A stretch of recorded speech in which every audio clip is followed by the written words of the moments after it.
The key turned in the lock at 11:47 p.m., and my stomach lurched before the door even opened.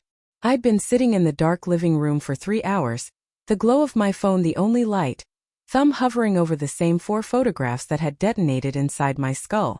Sarah stepped in, heels clicking once, twice on the hardwood, then stopping when she saw me. Her coat was still on, cheeks flushed from the November wind, or something else. "Hey," she said, too bright, too quick. "You're up late." I didn't answer. Couldn't. My tongue felt stapled to the roof of my mouth. She shrugged off the coat, hung it with the same mechanical care she always used, then padded toward the kitchen. "Long day. Client dinner ran over. I texted you, remember?" She hadn't. I checked 100 times.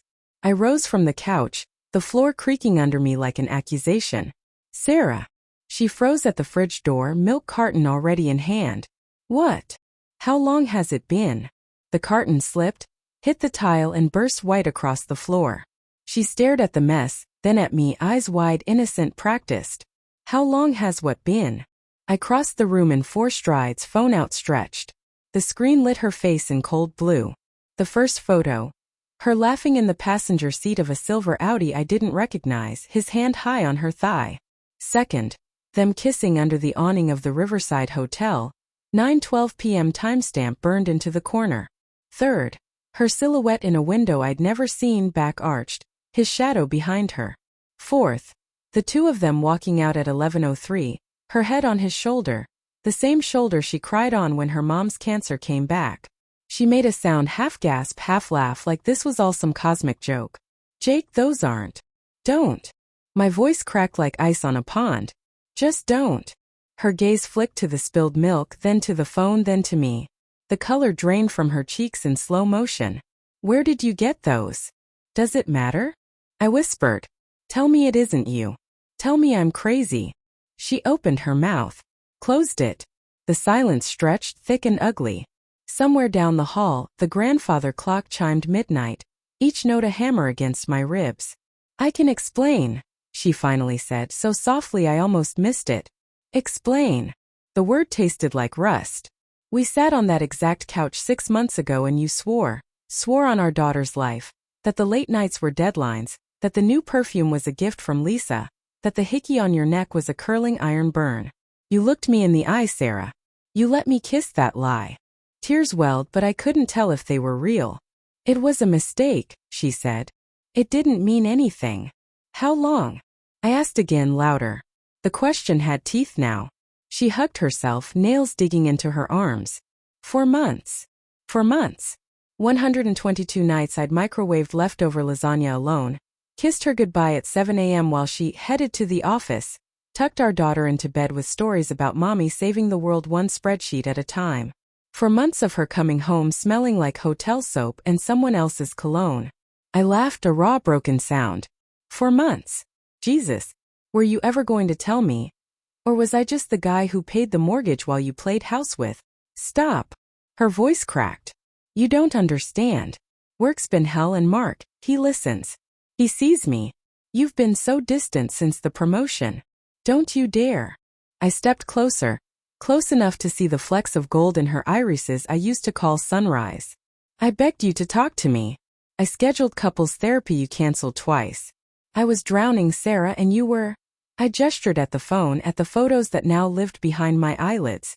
"You were fucking someone else in a Marriott while I read Goodnight Moon to Ellie over FaceTime." Her knees buckled. She sank to the floor amid the spilled milk, palms pressing into the cold tile like she could disappear into it. "I'm sorry," she sobbed. "I'm so sorry. Sorry." The word ricocheted inside my skull, hollow. I crouched, not to comfort her, God no, but to make her look at me. "Do you love him?" She hesitated. 1 heartbeat. 2. That pause carved something vital out of me. "No," she whispered. "I love you." "Then why?" "I don't know." Her voice broke into shards. "I was lonely. Scared. Stupid. Take your pick." I stood, legs trembling. The room tilted.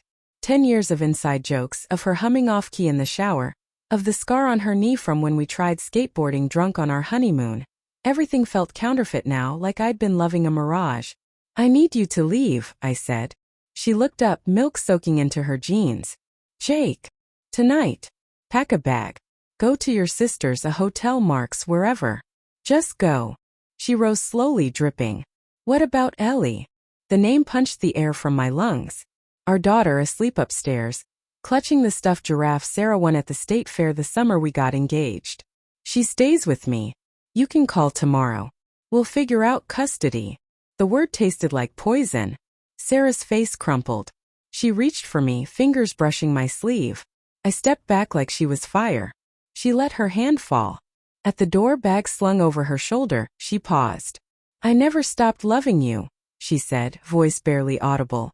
Even when I was there. I don't know what that says about me. It says everything, I replied. The door clicked shut. The house exhaled.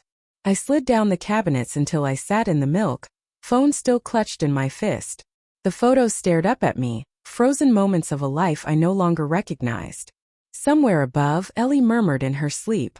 I pressed my forehead to the cool fridge and let the tears come, silent, furious, endless. Outside, November wind rattled the windows, carrying Sarah's footsteps down the driveway and out of the story we'd written together. Inside, the clock kept ticking, indifferent, toward a morning I wasn't ready to face.